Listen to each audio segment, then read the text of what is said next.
نحمدہ ونصلی علی رسولہ الکریم اما بعد فاعوذ باللہ من الشیطان الرجیم بسم اللہ الرحمن الرحیم۔ سورہ صفات میں اللہ تعالیٰ فرماتے ہیں کہ اب سورہ صفات کی صفات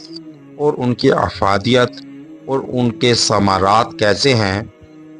کہ اگر یونس علیہ السلام ہمیں ان اذکار سے نہ بلاتے پکارتے تو وہ قیامت کے دن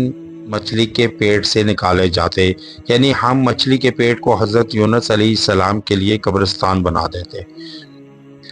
اب اندھیرا وہ نہیں ہوتا جو رات کے بعد آتا ہے، اندھیرا وہ ہوتا ہے جب سمندر کی گہرائی میں ایک مچھلی کے پیٹ میں ایک بندہ خود کو تنہا پاتا ہے۔ جب حضرت یونس علیہ السلام سمندر میں گرے تو وہ ایک نہیں بلکہ 3 تہوں کے اندھیروں میں گر گئے۔ پہلا اندھیرا رات کا جب ان پر بھی کوئی روشنی میسر نہیں تھی، دوسرا اندھیرا سمندر کے پانی کا جو ان کے چاروں طرف موجیں بن کر چھا گیا، اور تیسرا اندھیرا اس مچھلی کے پیٹ کا جس نے انہیں نگل لیا اور دنیا سے مکمل طور پر الگ کر دیا۔ نہ ستاروں کی روشنی، نہ ہوا کی سرسراہیت، نہ کسی انسان کی آواز، 3 اندھیرے ایک کے اوپر ایک، ایسے کہ گویا پوری کائنات ہی سیاہی میں ڈوب گئی ہو۔ یہی اسی مقام پر اللہ کا ایک برگزیدہ نبی اپنے رب کے حضور پکار اٹھتے ہیں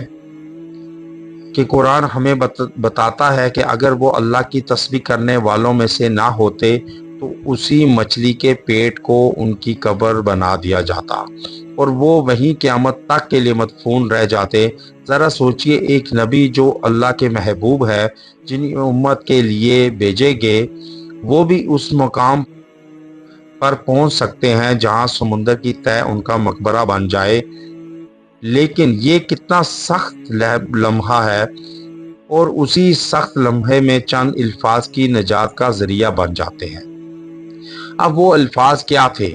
اب وہ الفاظ تھے لا الہ الا انت سبحانک انی کنت من الظالمین۔ اے اللہ، تیری سوا کوئی معبود نہیں، تو ہر عیب سے پاک ہے اور بے شک میں ہی ظالموں میں سے ہوں۔ اب جو شخص اس کو جو ہے آیت کریمہ کو جو 1000 مرتبہ اول و آخر 3 مرتبہ درود ابراہیمی کے ساتھ پڑھے تو وہ ہر اس پیٹ سے، تنہائی کے پیٹ سے، وہ معیشت کے پیٹ سے، نقصان کے پیٹ سے، اولاد کے پیٹ سے، جن کی اولاد نہ ہوتی ہو، یا پھر کاروبار کی ناکامی کے پیٹ سے، پھر شادی جن کی نہ ہوتی ہو ان کی پیٹ سے، یہ ساری چیزوں کے اندھیروں سے اللہ تعالیٰ اس آیت کریمہ کی بدولت نکالیں گے،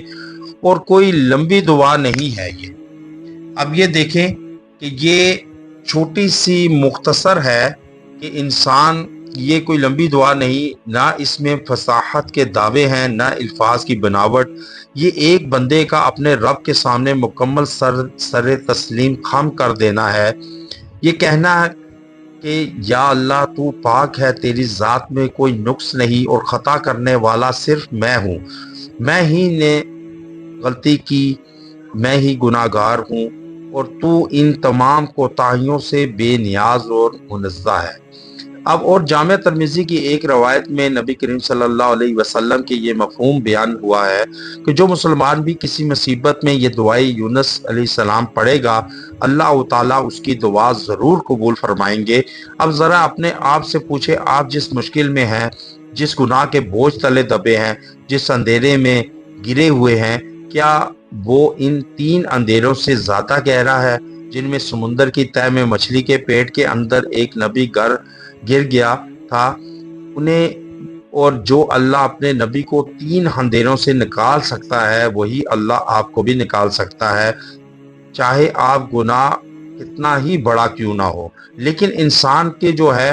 مغفرت کا دروازہ بند نہیں ہوا، یہ دروازہ آج بھی کھلا ہے، بس شرط یہ ہے کہ دل سچی توبہ سے پگھلے اور زبان انہی الفاظ سے تر ہو جن سے یونس علیہ السلام کی زبان تر ہوئی تھی۔ کوئی بڑا گناہ اتنا بڑا نہیں کہ اللہ کی رحمت اس سے چھوٹی پڑ جائے، کوئی مشکل اتنی گہری نہیں کہ اللہ کی قدرت وہاں تک نہ پہنچے۔